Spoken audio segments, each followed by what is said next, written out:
उधर जब अमित ने देखा कि लकी के माथे से पसीना गिरने को था, तो वो समझ गया कि लकी घबरा गया था और उसके पास इन लोगों को देने के लिए कोई जवाब नहीं था। इससे पहले कि वो आगे कुछ कह पाता, अमित बीच में ही कूदा और बोला, अरे देखो, लकी तो अपना असली हीरो है। भाई को पता है कि सब लोगों को भूख लगी होगी। सब लोग इधर सुबह से कोयल का ध्यान रखने में लगे हुए होंगे, इसलिए वो ना सिर्फ कोयल के लिए बल्कि हम सब के लिए खाना पैक करवा के लाया है। क्या बात है मेरी जान जियो, अमित ने कहा और उसके कंधे को जोर से थपथपाते हुए उसे गले लगा लिया। वैसे तो लकी कोयल से मिलने के लिए नहीं आया था, लेकिन अगर इस सिचुएशन में वो मना कर देता तो आज ये सब दोस्त मिलकर उसकी हालत खस्ता कर देते। वो उसकी इतनी फजीहत करते, इतनी बेइज्जती करते कि लकी यहीं खड़े खड़े अपनी जान दे देता। अब भले ही वो ये खाना कोयल के लिए नहीं बल्कि अपने दोस्तों के लिए लाया था, लेकिन जान बचाने के लिए उसे अमित की बात में हाँ भरनी ही पड़ी थी कि वो ये खाना किसी और के लिए नहीं बल्कि कोयल के लिए लाया था। वैसे भी आदमी हॉस्पिटल में खाने से अच्छी चीजें मरीज के लिए और क्या ही ला सकता था। वाह, लेकिन मैं तो ये पहली बार सुन रही हूं कि कोई आदमी मरीज से मिलने के लिए आया और उसके लिए बाहर का खाना लाया, मानसी ने कहा और हंसने लगी। उसके बाकी सभी दोस्त भी उसकी इस हंसी में शामिल हो गए। अच्छा, लेकिन मैंने तो ऐसा कभी नहीं सुना कि लोग मरीज से मिलने आते हैं और वो अपने साथ खाना नहीं लाते हो। एक माँ जब अपने बच्चे से मिलने के लिए हॉस्पिटल में आती है तो वो तो खाना लेकर ही आती है, और कोयल का कौन सा पेट खराब हुआ है जो बाहर का खाना नहीं खा सकती है। तुम लोग सब अभी यूनिवर्सिटी में ही पढ़ रहे हो, इसलिए तुमने अभी असली दुनिया नहीं देखी है। गर्वित ने लकी के बचाव में और भी बड़ी बात करते हुए कहा। उसकी बात सुनते ही कोयल के सब दोस्त आपस में बात करने लगे। अरे पर जब तुम इस डब्बे को लेकर अंदर आ रहे थे तो तुम्हें किसी ने देखा तो नहीं ना? उन सब की बातों के बीच कोयल ने अपनी पतली सी आवाज में कहा। उसे इस बात पर काफी शर्म आ रही थी कि उसके कॉलेज का लड़का, और वो भी लकी जैसा, उसके लिए खाना लेकर आ रहा था। अब किसी ने देखा हो या ना देखा हो, मुझे इससे क्या, लकी ने अपने आप से कहा। वो मन ही मन बहुत परेशान हो रहा था। उसे भी हॉस्पिटल के नियमों की जानकारी थी, लेकिन अब वो ये सब कहकर फंस गया था कि वो ये खाना कोयल के लिए लेकर आया था। वो ना हाँ कह पा रहा था और ना ही ना कह पा रहा था। अरे चलो कोई बात नहीं, पर ये लाया क्या है पहले वो तो देख लो, दिशा ने कहा और उसके डब्बे को खोलने के लिए लकी की दिशा में आगे बढ़ने लगी। इससे पहले कि वो डब्बा खोलती, उसके पीछे से और एक दोस्त की आवाज आई और उसने कहा, अरे क्या खोल कर देख रही हो? वैसे भी ये कौन सा पनीर कोरमा लेकर आया होगा? तुम तो सब जानते ही हो कि इसका स्टेटस क्या है। ऐसे में इससे किसी भी तरह की उम्मीद रखने का कोई फायदा नहीं है। अरे ये वही लड़का है क्या जो पहले एक ढाबा पर डिलीवरी का काम करता था? मैं जब भी उस होटल से कुछ ऑर्डर करता था ना, तो शायद यही आदमी देने के लिए आता था। उस ढाबे पर ज्यादातर फ्राइड राइस या नूडल्स ही बनते थे, तो ये वहां से वही लाया होगा, एक लड़के ने और कहा। वहां पर इतनी भीड़ हो रही थी कि लकी देख नहीं पा रहा था कि उसके बारे में कौन बोल रहा था। अच्छा, तो इस डब्बे के अंदर वो सड़े से 50 रुपए वाले फ्राइड राइस हैं, इसे और कुछ नहीं मिला लाने के लिए? एक और लड़की ने अपनी भौहें नफरत के साथ चढ़ाते हुए कहा। हाँ तो और क्या होगा, ज्यादा से ज्यादा ये एक फ्राइड राइस ले आया होगा, पर वो भी 100 रुपए से ज्यादा के थोड़ी ना आते हैं। अब यहाँ कोयल को अच्छे खाने की जरूरत है और ये उसके लिए सड़क की किसी दुकान से घटिया से फ्राइड राइस लेकर आया है, एक लड़के ने कहा। अब अगर नर्स आकर देखेगी और उसे पता चलेगा कि कोयल ग्रुप की मालिक कोयल और उसके दोस्त ऐसी सड़क छाप फ्राइड राइस खा रहे हैं, तो वो हमारे बारे में क्या सोचेगी? वो तो उस बात का सबके सामने जाकर ढिंडोरा पीट देगी और फिर पूरा हॉस्पिटल हमारे ऊपर हंसेगा। बोलेंगे कि आखिर फ्राइड राइस ही खाना था तो पेशेंट को किसी ढाबे पर ही एडमिट करवा देते। जैसे ही उस चश्मे वाली लड़की ने यह कहा, सब लोगों की हंसी निकल गई। वो लोग लकी को देखकर पेट पकड़ पकड़ कर हंस रहे थे, लेकिन लकी का मन कर रहा था कि वो अपने चेहरे अपने घुटनों में छिपा ले। उन लोगों की आंखों में लकी जरा सी भी शर्म नहीं देख पा रहा था। वो उन सब के सामने खड़ा था और फिर भी वो सब उसके बारे में इतना सब कुछ कह रहे थे। खैर, उन लोगों को लकी के बारे में इतना कुछ कहने से पहले डर नहीं लग रहा था। वो लोग जानते थे कि कोयल लकी को कैसे ट्रीट करती थी, इसलिए उन लोगों को भी लकी को वैसे ही ट्रीट करने का लाइसेंस मिल गया था। लकी को समझ नहीं आ रहा था कि वो इन लोगों की बात का क्या जवाब दे। उसका मन तो यही कर रहा था कि वो जो खाना अपने साथ लेकर चल रहा था वो दिल्ली के सबसे बड़े होटल से लेकर आया था और वो भी खास उसके लिए बनवाया गया था, लेकिन वो इन सब लोगों के सामने खुद को साबित नहीं करना चाहता था। वो दिल से अपने दोस्तों के लिए खाना लाया था और वो बस यही चाहता था कि ठंडा होने से पहले उसके दोस्त इसे खा लें। यार अमित, मैं ये सब तेरे, प्रीतम और गर्वित के लिए स्पेशल पैक करवा कर लाया हूँ। इससे पहले कि ये ठंडा हो जाए, इसे खा लो। लकी ने अमित के कानों में कहा। अमित ने जैसे ही उसकी आंखों में देखा, उसके दिल में लकी के लिए प्यार उमड़ आया। अमित ने अपना हाथ आगे बढ़ाया और लकी से वो खाने का प्लेट ले लिया। जैसे ही कोयल ने उसे ये करते हुए देखा तो वो वहीं से चिल्लाते हुए बोली, अरे मत खाओ प्लीज अमित, पता है ना इसमें क्या होगा, मत खाओ। जब कोयल के ये शब्द सबके सामने अमित के कानों में पड़े तो अमित भी थोड़ा सा परेशान हो गया। फिर उसने डब्बा फर्श पर रखा और वो खाने के लिए बैठने ही वाला था कि इतने में दरवाजा खुलने की आवाज आई। उधर अस्पताल के कमरे का दरवाजा खुल रहा था और इधर रागिनी का सिग्नल भी खुल गया था। उसे पता ही नहीं चला कि कब हरी बत्ती हो गई थी। वो बस लकी के रुमाल को अपने हाथों में दबाए मुस्कुरा रही थी। जब पीछे से हॉर्न बजना शुरू हुआ तो रागिनी को ध्यान आया कि उसकी गाड़ी के पीछे और भी गाड़ियां खड़ी थी। रागिनी ने गाड़ी आगे बढ़ाना शुरू किया और वो इस दुविधा में थी कि उसे रुमाल देने के लिए जाना चाहिए या नहीं। जब उसने रुमाल पहली बार देखा तब तो उसके दिमाग में यही आया कि उसे लकी को ये रुमाल दे देना चाहिए था, लेकिन जब उसने उस रुमाल को अपने हाथ में लिया तो उसकी खुशबू की वजह से उसका मन ही नहीं किया कि वो उस रुमाल को अपने हाथ से छोड़े। उसमें लकी की खुशबू के साथ साथ उसके खून के बहुत हल्के हल्के धब्बे भी लगे हुए थे। जब रागिनी की गाड़ी सिग्नल तक पहुंच चुकी थी और वो हॉस्पिटल के लिए यू टर्न लेने ही वाली थी कि तभी ठीक उसने रुमाल को अपनी ब्लेजर की जेब में डाला और यू टर्न लेने के बजाय गाड़ी को सीधा आगे बढ़ा दिया। जब देना ही है तो आराम से धोकर ही दे दूंगी, वैसे भी इतना बड़ा आदमी एक रुमाल के लिए थोड़ी परेशान होगा, रागिनी ने अपने आप से कहा और मुस्कुराने लगी। इधर जब हॉस्पिटल में कोयल के कमरे का दरवाजा खुला तो लकी ने देखा कि सामने प्रशांत खड़ा था। उसकी नजर बाकी लोगों को चीरते हुए सीधा कोयल पर ही जा टिकी थी। कोयल के साथ भी ऐसा ही कुछ हो रहा था और एक दूसरे को देखते ही दोनों मुस्कुराने लगे थे। बाकी लोग तो उन दोनों के लिए गायब ही हो गए थे। फिर प्रशांत उसके थोड़ा पास आया और बोला, कोयल आई एम सो सॉरी, गलती मेरी थी। अब तुम कैसा महसूस कर रही हो, तुम्हें चोट ज्यादा तो नहीं लगी? प्रशांत ने पूछा। उसके हाथ पर भी एक दो बैंडेज लगी हुई थी, जिसे देखकर ही पता चल रहा था कि उसकी चोट कोई ज्यादा बड़ी नहीं थी। अरे नहीं, ऐसी कोई बात नहीं है, बस थोड़ी सी चोट है और हल्का सा फ्रैक्चर हुआ है, इससे ज्यादा और कुछ नहीं है। डॉक्टर कह रहे थे 2 दिन ऑब्जर्वेशन में रखने के बाद वो मुझे छुट्टी दे देंगे। तुम बताओ, तुम कैसे हो? कोयल ने चमकती हुई आंखों से प्रशांत को देखा। लकी देख पा रहा था कि प्रशांत से बात करने के दौरान ना जाने क्यों कोयल की गर्दन हल्की सी टेढ़ी हो जाती थी और प्रशांत भी उसे ऐसे ही देखता था जैसे पहले कभी देखा ही ना हो। इससे पहले कि प्रशांत उसकी बात का कोई जवाब देता, कोयल ने उसे कहा, वैसे देखा जाए तो असल में गलती मेरी है। अगर मैंने तुम्हारे पीछे बैठकर तुम्हें उस तरह से परेशान नहीं किया होता तो। इससे पहले कि कोयल उसके आगे कुछ कह पाती, उसके गाल शर्म से लाल हो गए थे और उसने अपनी आंखें नीचे कर ली थी। इन दोनों की बातें सुनकर अमित और उसके बाकी के दोस्तों का मन कर रहा था कि अपना सिर पकड़ लें। चोट खाने के बाद भी इन दोनों का प्रेम खत्म नहीं हो रहा था। भले ही प्रशांत ने कोयल को भरी बरसात में दिल्ली की सड़क पर पटक दिया था और उसकी टांग में फ्रैक्चर ला दिया, तो भी उसे ऐसे देख रही थी जैसे वो भगवान हो। और दूसरी तरफ लकी, जो इस गधे के लिए अपनी सीट छोड़कर गया और जो उसके लिए खाना तक लेकर आया, ये लड़की उससे सीधे मुंह तक बात भी नहीं करना चाह रही थी। अमित ने एक गहरी सांस ली और कोयल के आगे हाथ जोड़ लिए। इससे पहले कि ये दोनों प्रेम कबूतर आगे कुछ कह पाते, अचानक पीछे से एक औरत की आवाज आई। अरे कोयल बेटी, क्या हो गया? कहाँ गिर गई? कैसे गिर गई? कितनी लग गई? कहाँ लग गई? किस गधे ने मेरी बच्ची को बारिश में गिरा दिया? जैसे ही कोयल ने उस आवाज को सुना, वो समझ गई थी कि उसके पीछे का इंसान कौन था। वो औरत कोयल के दोस्तों के बीच से होती हुई सीधी उसके पास आई और उसकी ओर चिंतित नजरों से देखने लगी। जब लोगों ने उसकी आवाज सुनी और फिर उसके कपड़े देखे तो सबकी आंखें फटी की फटी रह गई थी। उसकी आवाज सुनकर तो ऐसा लग रहा था कि कोई 50-55 साल की बूढ़ी औरत कमरे में घुस आई थी, जिसने या तो साड़ी या तो सूट पहना था।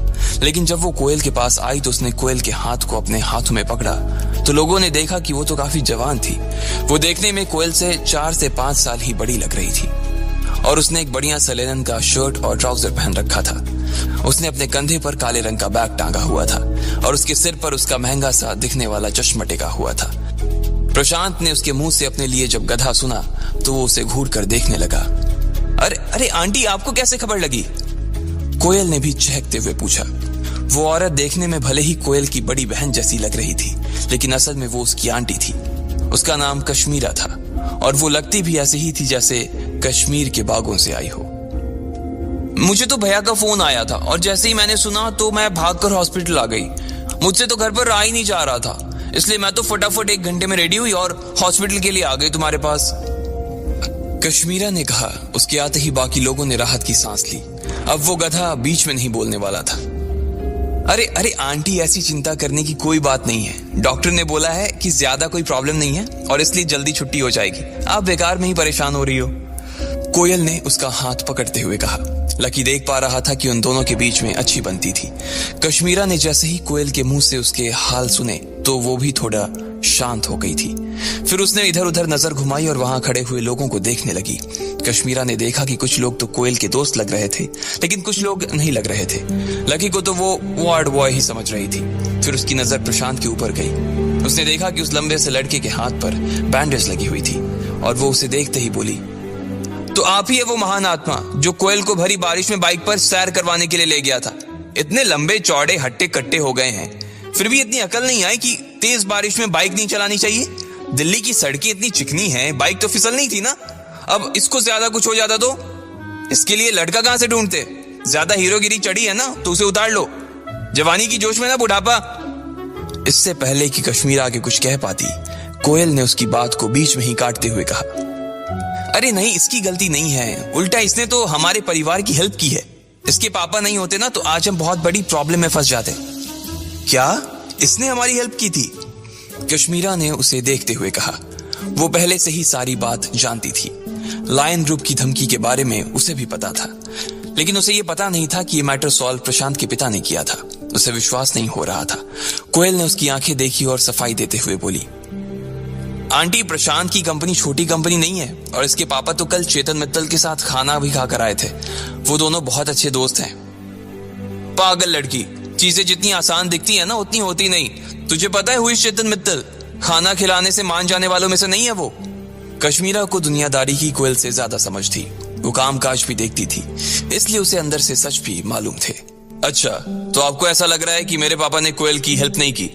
प्रशांत, जो कि अभी तक सिर्फ उनकी बातें सुन रहा था, अब मैदान में कूद पड़ा। कश्मीरा ने उसे देखते हुए कहा, नहीं नहीं, ऐसा नहीं है, बल्कि मैं श्योर हूं कि तुम्हारे पापा ने इस मैटर में हमारी कोई मदद नहीं की होगी। कश्मीरा ने कहा। लकी उसकी बात सुनकर मन ही मन हंस रहा था। ठीक है, मैं अभी पापा को फोन करता हूं। इतना कहते ही प्रशांत ने अपनी जेब से फोन निकाला और अपने पिता का नंबर डायल किया। लकी उसे देख रहा था और वो वहां से निकलने के बारे में सोच रहा था। अब आगे क्या होने वाला था? क्या प्रशांत के पिता फोन उठाते? क्या कोयल को लकी की असलियत का पता चल जाता? अगर चल जाता तो लकी फिर आगे क्या करता? आपको क्या लगता है, क्या होंगे इन सभी सवालों के जवाब? कमेंट बॉक्स में कमेंट करके जरूर बताएं और सभी सवालों के जवाब को जानने के लिए सुनते रहिए। जैसे ही प्रशांत ने कश्मीरा के मुंह से अपने लिए ऐसी बात सुनी, उसे रहा नहीं गया। उसने अपना फोन निकाला और सबके सामने अपने आप को सच्चा साबित करने के लिए अपने पिता को फोन मिला दिया। घंटी बज रही थी और सभी लोग उसके पिता के फोन उठाने का इंतजार कर रहे थे। सब लोग जानना चाह रहे थे कि आखिर कौन सही बोल रहा था, कश्मीरा या प्रशांत। लगभग 4 घंटियों के बाद ही प्रशांत के पिता ने फोन उठा लिया था। हेलो पापा, प्रशांत ने जोर से बोला और बाकी लोगों ने भी उसकी बात सुनने के लिए अपने अपने कानों को फोन के थोड़ा और पास सरका लिया। हाँ बेटा बोलो, उधर से उसके पिता ने कहा। पापा, मैं आपसे ये पूछना चाह रहा था कि जब मैंने आपको कल फोन किया और फोन पर यह कहा कि हमें कोयल की हेल्प करनी है, तो आपने मुझसे कहा था कि इस मामले में आपके बचपन के दोस्त हैं चेतन मित्तल, आपकी मदद कर सकते हैं वो, बराबर यही बात थी? प्रशांत ने कहा और बिना अपने पिता के जवाब का इंतजार किए वो आगे बोला। तो आप कल उनसे मिलने के लिए गए थे या नहीं गए थे? प्रशांत के पिता, जो इस वक्त अपने ऑफिस में बैठे थे, जैसे ही उन्होंने ये सवाल सुना तो उनके दिल की धड़कन बढ़ गई। वो प्रशांत को कैसे बताते कि वो गए तो थे, लेकिन उनके दोस्त ने उनकी तरफ देखा भी नहीं था। लेकिन वो जानते थे कि प्रशांत भी जिद्दी था। अगर वो उसे अभी जवाब नहीं देते तो वो अपना कॉलेज छोड़कर उनके ऑफिस चला जाता। इसलिए अपनी लापरवाही पर पछताते हुए उन्होंने अपना गला साफ किया और एक गहरी सांस लेते हुए बोले, बेटा, मैं चेतन से मिलने के लिए गया तो था, लेकिन वो मुझे ऑफिस में मिला नहीं। फिर मैं जब उसके सेक्रेटरी के पास गया तो उसने मुझे बताया कि चेतन तो आज मुझसे मिल नहीं पाएगा क्योंकि वो अपने कुछ इंटरनेशनल क्लाइंट्स के साथ बिजी है। अब क्या है बेटा कि बड़ा आदमी है तो उसकी मीटिंग भी बड़ी ही होगी, इसलिए वो बीच में तो उठकर मुझसे बात नहीं करने के लिए आ सकता ना। पर ऐसा नहीं था कि मैं वहां से उठकर चला आया। मैंने उसका करीब 1 घंटे तक वेट भी किया, लेकिन वो बाहर ही नहीं निकला।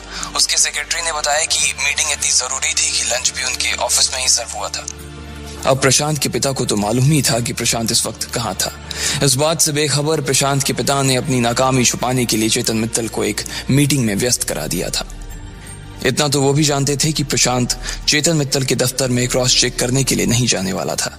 इधर जैसे ही प्रशांत ने अपने पिता के मुंह से ये बात सुनी, उसके चेहरे की हवाइयां उड़ गई। अचानक उसे ऐसा महसूस हुआ कि उसके दिल की धड़कन बढ़ गई थी और खून उसके शरीर में दोगुनी रफ्तार से दौड़ रहा था। उसके कान गर्म और लाल हो गए थे। जैसे ही उसका सामना सच से हुआ, उसे ऐसा महसूस हुआ जैसे उसका कद घटकर आधा रह गया था। इधर सब लोग और कोयल भी प्रशांत के फोन रखने का इंतजार कर रहे थे। वो सभी इस बात की पुष्टि कर देना चाहते थे कि अगर उन्होंने प्रशांत को ही अपना हीरो माना था तो उन्होंने कुछ गलत नहीं किया था। साथ ही कोयल भी इस बात को कश्मीरा को मनवा देना चाहती थी कि चेतन मित्तल और प्रशांत के पिता की दोस्ती बहुत मजबूत थी। बाइक पर गिरने से पहले प्रशांत ने उसके पापा और चेतन मित्तल की दोस्ती के जो किस्से उसे सुनाए थे, उसके बाद तो कोयल को पूरा विश्वास ही हो गया था कि ये काम उसके पिता ने ही करवाया था। इधर प्रशांत के पिता प्रशांत के जवाब के आने का इंतजार कर रहे थे और इसलिए प्रशांत ने कहा, ठीक है पापा, कोयल ने आपको अपनी ओर से थैंक यू बोला है। प्रशांत ने कहा और तुरंत फोन काट दिया। जैसे ही उसने फोन रखा, उसने देखा कि कश्मीरा उसे घूर रही थी। उसके पलकें बार बार खुशी की मारे झपकी जा रही थी। इस वक्त इस कमरे में सिर्फ 2 ही लोगों के चेहरे पर सुकून के भाव थे, पहली कश्मीरा और दूसरा लकी। प्रशांत ने कश्मीरा से नजर मिलाई और खिसिया कर हंसते हुए कहा, वो मैंने अपने पापा से बात की है और उन्होंने कहा है कि वो कल चेतन मित्तल से पर्सनली मिले थे। उन दोनों ने ही इस प्रॉब्लम को सॉल्व कर दिया है। जैसे ही कोयल ने प्रशांत के मुंह से ये बात सुनी, उसकी सांस में सांस आ गई थी। हालांकि प्रशांत की शक्ल देखकर तो ऐसा लग रहा था जैसे वो आधा सच और आधा झूठ बोल रहा था, लेकिन इस वक्त उसके लिए प्रशांत की शक्ल से ज्यादा कश्मीरा की शक्ल का रंग उड़ाना जरूरी था। देखा आंटी, मैंने कहा था ना कि बिना प्रशांत की हेल्प की ये केस सॉल्व ही नहीं हो सकता था। आप बेकार में इसको गालियां दे रही थी और इसके ऊपर शक भी कर रही थी, कोयल ने कहा और फिर प्रशांत की ओर देखकर मुस्कुराते हुए बोली, प्रशांत प्लीज तुम मेरी आंटी की बातों का बुरा मत मानना। ये क्या है ना कि मुझसे बहुत प्यार करती हैं, इसलिए कभी कभी ऐसे बिहेव कर देती हैं। अरे कैसी बात कर रही हो, तुम्हारी आंटी मेरी आंटी, तुम्हारी आंटी की बातों का बुरा क्यों मानने लगा मैं? लेकिन आंटी आपको अब तो कोई शक नहीं है ना? प्रशांत ने पूछा। हालांकि कश्मीरा के चेहरे पर से शक की लकीरें अभी भी मिटी तो नहीं थी, लेकिन फिर भी प्रशांत ने उसके पापा से उसके सामने ही बात की थी, इसलिए वो ज्यादा कुछ कह नहीं सकती थी। वैसे भी इस वक्त उसका ध्यान प्रशांत पर था भी नहीं। चलो अब तो मैं जा रही हूं। तुमसे मिलने के चक्कर में ना तो मैं खाना खा पाई और ना ही नाश्ता किया। अब मुझे तो बहुत भूख लग रही है और इससे पहले कि तुम्हारे पलंग के पास मेरा पलंग लग जाए, मैं तो जा रही हूं, कश्मीरा ने कोयल से कहा और उसके पेट पर हाथ फेरने लगी। अरे aunty I am so sorry, मेरी चक्कर में आप परेशान हो गई। वैसे आंटी मेरे दोस्तों ने भी कुछ नहीं खाया है, तो बेटर है ना कि मैं यहीं पर कुछ ऑर्डर कर देती हूँ। आप जाओगे, ऑर्डर करोगे, इतनी देर में तो खाना यहाँ आ जाएगा और सब लोग साथ मिलकर खा भी लेंगे। बताओ आप क्या खाना पसंद करोगे? कोयल ने कहा। हाँ ये ठीक रहेगा, प्रशांत ने बीच में कहा। देखो तुम्हारी बात तो सही है, पर मुझे बहुत तेज भूख लग रही है और मैं खाने के इंतजार में ना बैठ नहीं पाऊंगी, कश्मीरा ने कहा और फिर इधर उधर देखने लगी। अचानक उसकी नजर फर्श पर रखे उस नीले डब्बे के ऊपर पड़ी जो लकी अपने साथ लेकर आया था। उसने उस डब्बे की ओर चमकती हुई आंखों से देखा और फिर उसे उठाने के लिए उसके पास चली गई। इससे पहले कि वो उसे हाथ लगाती, पीछे से कोयल ने कहा, आंटी उसे हाथ मत लगाओ, उसमें पता नहीं किसी सड़क छाप होटल के रास्ते से फ्राइड राइस या चाउमीन है। मैं बोल दूंगी, अभी सफाई वाला आएगा और उसे कुत्तों को खिला देगा, कोयल ने उस डब्बे को दुत्कारते हुए कहा। अरे इससे क्या मतलब है कि वो फ्राइड राइस है या चाउमीन? खाने की चीज तो खाने की होती है ना, तुम खाने की चीज को ऐसे कैसे फेंक सकती हो? मुझे तो बहुत भूख लग रही है और तुम्हें जो मंगवाना है मंगवा लो, लेकिन अभी तो मैं यही खाऊंगी, कश्मीरा ने कहा और डब्बा खोल दिया। जैसे ही उसने डब्बे को खोला, उसमें से बहुत ही लजीज खुशबू आई। यार इसकी खुशबू तो बहुत अच्छी है, आंटी ने कहा। ये किस चीज की खुशबू है? आंटी के डब्बे में क्या है? सभी दोस्त उस डब्बे के खुलते ही बारी बारी उससे सवाल करने लगे। इससे पहले कि उसकी आंटी कोई जवाब दे पाती, सब ने आकर उस डब्बे को घेर लिया था। लेकिन कश्मीरा ने उस डब्बे को उठाया और उसके अंदर जमे खाने के पैकेट को पलंग के पास रखी टेबल पर जमाने लगी। बाबा ये तो बहुत ही पुरानी लग रही है। कश्मीरा ने उस डब्बे से ही वाइन की बोतल निकालते हुए कहा। उस बोतल के अंदर की रेड वाइन चमक रही थी। अबे ये तो 10,000 से कम की नहीं दिख रही। एक लड़के ने उस बोतल को कश्मीरा के हाथ से अपने हाथ में लेते हुए कहा। क्या तुम सही कह रहे हो? कोयल ने उस लड़की की ओर देखते हुए बोला। उसे उस लड़की की बात पर विश्वास नहीं हो रहा था। चाहे कुछ भी हो जाए, लेकिन कोयल उस बोतल का कनेक्शन लकी से नहीं बैठा पा रही थी। फिर कश्मीरा ने उस बोतल को अपने हाथ में लिया और उसका ढक्कन खोला। उसे खोलते ही उसकी खुशबू पूरे कमरे में महक गई थी। फिर कश्मीरा ने उसमें से थोड़ी सी वाइन एक गिलास में डाली और चखने लगी। कश्मीरा ने खुशी खुशी कोयल को देखा और बोली, हाँ ये सच में इतनी ही महंगी है जितनी कि ये लड़का बता रहा है। मैंने इससे पहले सिर्फ एक बार इसे चखा था, जब मैं बिजनेस के काम से फ्रांस गई थी। उसका टेस्ट भी बिल्कुल इसके जैसा था। कश्मीरा ने फिर से उस बोतल को नीचे रख दिया था। तब तक बाकी के लोग सारे डब्बे को खोल चुके थे और उनके खुलते ही पूरे कमरे में उसके खाने की महक बिखर गई थी। अरे इसमें तो हैदराबादी दम बिरयानी है। कश्मीरा ने देखा और देखते ही जोर से चीख पड़ी। क्या कहा? हैदराबादी दम बिरयानी? बाकी के लोग हक्के बक्के होकर एक दूसरे की शक्ल देखने लगे। और नहीं तो क्या, ये देखो, इसमें पनीर लबाबदार है, और इसमें रबड़ी घेवर, और इसमें है रुमाली रोटी, और इसमें चिकन लजीज। ये सब देखकर ना सिर्फ कश्मीरा की बल्कि कोयल और उसके दोस्तों के भी होश उड़ गए थे। जितना भी खाना उस मेज पर रखा हुआ था, उसे देखकर तो ऐसा लग रहा था कि उसे बहुत ही चुनिंदा मसालों से बनाया गया था। उसकी खुशबू से ही पता चल रहा था कि उसका स्वाद और उसकी कीमत आम ढाबे के खाने से बहुत ज्यादा थी। इसमें जो भी मसाले पड़े हैं ना, वो इंडिया के तो नहीं है, सब के सब बाहर से आए हैं, कश्मीरा ने कहा। कोयल जानती थी कि बिजनेस के काम से उनका इंडिया से बाहर आना जाना लगा रहता था, इसलिए उसने कश्मीरा से कहा, अरे आंटी अब आप ऐसे हमको चिढ़ाओ मत, हमने पहले ऐसा कभी कुछ नहीं खाया है।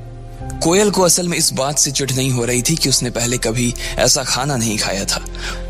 वो तो बस इस बात को नहीं पचा पा रही थी कि आखिर लकी इतना सब कुछ कहां से और कैसे लेकर आया था। तो तुम्हें क्या लगता है मैं तुम्हारे साथ मजाक कर रही हूं? अब इससे पहले कि ये सब ठंडा हो जाए, हमें तुरंत इसे खाकर खत्म कर देना चाहिए। अगर इसे बाहर की हवा लग गई ना, तो इसका स्वाद ही खराब हो जाएगा। ओहो, क्या खाना बनाया है भाई साहब, एक लड़के ने कहा। अरे गजब यार, मैं तो खुशबू से ही पागल हो गया। मैंने अपनी जिंदगी में इतना अच्छा खाना नहीं खाया कभी, दूसरे लड़के ने कहा। बाकी लोगों का भी एक निवाला चखने के बाद यही हाल था।